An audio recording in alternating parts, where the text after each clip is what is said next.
Hey guys, today I found a new post from a username capital D Z capital M capital R U capital L Z. I have no idea what that spells out to. Uh, Says that a check was revoked and now I'm in debt.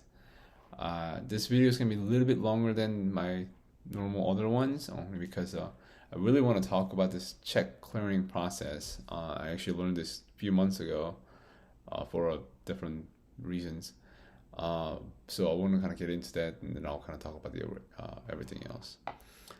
Basically says, I'm guessing he meant to say was a check was rejected and now I'm in debt. Um, I was in middle of moving and my car crashed. I was given a check for $2,000 as a gift for my graduation. After a couple of days, I cashed that money out of my bank account to pay for my car. 2 days later, I noticed I'm at minus $2,000. I called the bank, Chase. They told me the check was revoked and I had a couple of pending payments. Since I was in negative, Chase paid for those payments and now charging me $100 a day till I pay my debt. It doesn't make any sense to me. Why was it okay for them to let the other person revoke the check after the money was gone? I just don't know what to do currently. This all happened while I was moving and I don't have a job yet to pay. What are my options? First of all, congratulations on graduating. I don't know if it was high school or college. Um, but that's you know, something to celebrate. Uh, but again, as I mentioned, I do want to kind of talk about this, the check clearing and how that works. And I want to kind of recap, his math and finances right now. And lastly, like what I would recommend in his situation.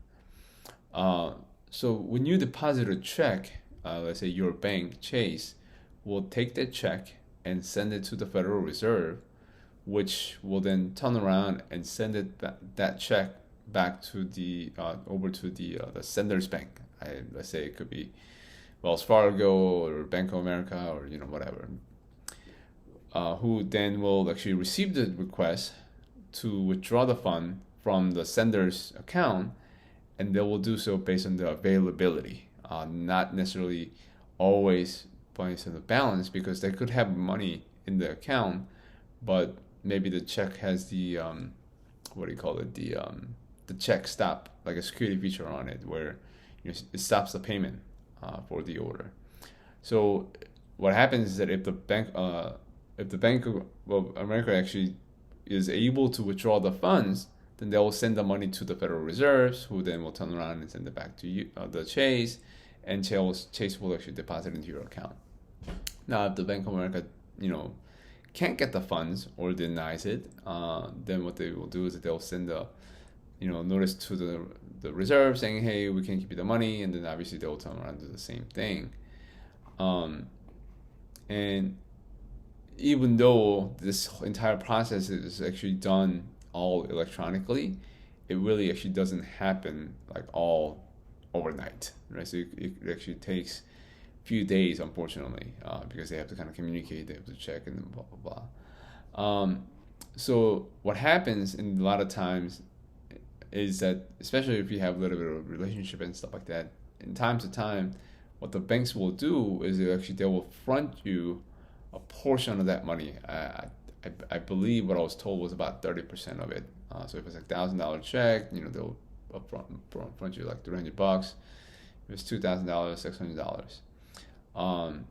And what happens is that they kind of quote unquote trust you, right? So they'll say, well, this check is probably going to be good, so we'll just front that just because it could take a little bit of time. Maybe you need the money a little bit faster. So they'll front you the money for a portion of it. But then if they get rejected, like in this case, then they will actually withdraw it back. And again, it could take, up to probably typically about 5 business days. And what happens is that when because they fronted you the money, and when they take it back, they also quote unquote, uh, penalize you for depositing a check that's actually not good. It's called a check bouncing. There's a fee for a check bouncing your check, bouncing a check or depositing a check that bounced. And I'm not 100% sure if this is still the case or if that was ever been the case. But what I was told in the past is that let's say you had $950 in your checking account, and I'm sure you wouldn't do this, but if let's say someone was to actually write 10 different checks, right, and one of them is for $900, and they wrote 9 other checks at $1,100 each, right? Whether it was in an accident or on purpose. Let's say if all those 10 checks gets deposited and hits the Federal Reserve at the same time and hits your account at the same time, what I was told is that the bank will actually clear the biggest amount, which is $900, and then your balance will go down to $50, and they will reject the 9 other checks, right? Rather than accepting those 9 smaller checks at $100 each and rejecting the big one. So you would have quote unquote 9 overdrafting check fees rather than just one, if that makes sense. I don't know if that was actually the case or if there's still practice here, stuff like that, but it's something to kind of be aware of if you actually still write checks or stuff like that.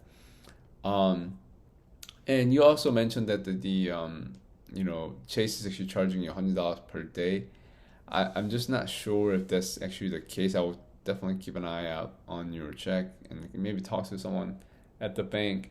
But my understanding is that they probably charge you for depositing the bad check for one, and they probably charge you for a couple of smaller transactions that you probably did on having spending the money when the funds is actually not there, because again they kind of fronted you maybe a little bit of the money, but you never really had it because they never actually cleared or settled. A lot of times what you will see is actually a pending transaction rather than a settled transaction, right? And so that could be those fees that you're seeing maybe. So I'll definitely check on that with your bank, with Chase. Now, as far as your a recap of your finances is concerned, of course, no one could have predicted a car accident happening and stuff like that. I hope you're okay. But the simple math is that you deposited a check for $2,000, assuming we thought it was going to be good. But of course, I know you kind of needed money for your car, so you spent that money. But now you said you noticed that your account is at a minus $2,000. That means before the check bounced, your balance was at 0, right? So that's why when they took it out, now it's at minus $2,000. And that also, I guess, means that what you spent on the car was, $2,000 at the bounce plus whatever else was in your checking account to begin with, right? And that is actually not good. You want to have a little bit of thing, because a lot of times, especially nowadays too, also they will charge you for having such a little balance or low balance in your checking account as well, like a account maintenance fee. And so especially if you have an account with such a large bank like Chase, like I'm sure if you have very, very low balance, I'm sure they'll charge you for something on the maintenance fee and stuff like that. I don't have an account with Chase, so I can't really say that, but I'll definitely be looking into that. And obviously, you don't want to, having $0 in your checking account anyway. You got to have a little bit of money, like emergency fund and stuff like that. And again, and that's one of the reasons why they're hitting you with all these fees, right? So you're probably minus $2,000 plus, like $100 in other fees that you have to pay for. So that's something that you will definitely have to look into.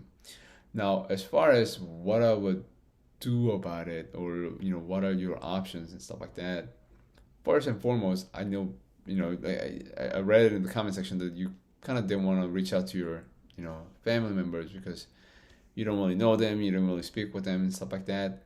But I will definitely talk to them, because again, this only happens for a couple of different reasons, and one is they either stop the check purposely, or they didn't have enough funds or something like that.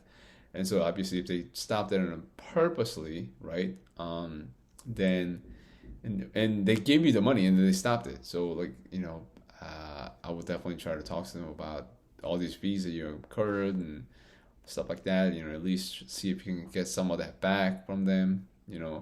If there was a reason why they stopped it and stuff like that, obviously you want to kind of know about that anyways, right? Or maybe you brought them the wrong way. You did something wrong with them, to them or something.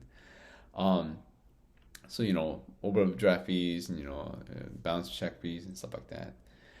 But also to reach out because maybe they didn't stop it. Maybe they just didn't know. Maybe they didn't know that their check is bounced, or they have a $0 in their checking account, or less than $2,000 in their checking account. And maybe they overspent. Maybe somebody else, they got scammed. Maybe who knows? I don't know what happened. But definitely letting them know so they're on the lookout for it, right? With the accounts and the bank and stuff like that. Now it could also be that obviously, like I said, they maybe just don't have money, kind of like you are, where you guys just don't have enough money. Then I would definitely recommend at that point is that finding a job for you and the other person too, right? Just because at the time when you're actually not employed, or if you're looking for work, that is your job, right? Maybe the other person may be working, but it sounds like they don't have a ton of money in their checking account.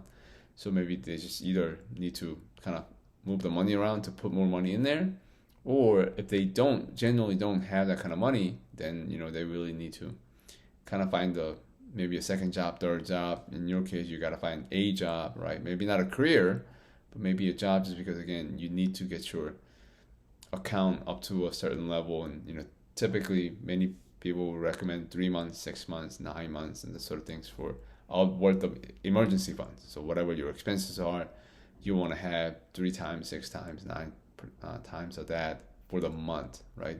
At least just sitting in your checking account. So before you do something major or something like that, if since you just graduated, if you can easily find a career, good for you.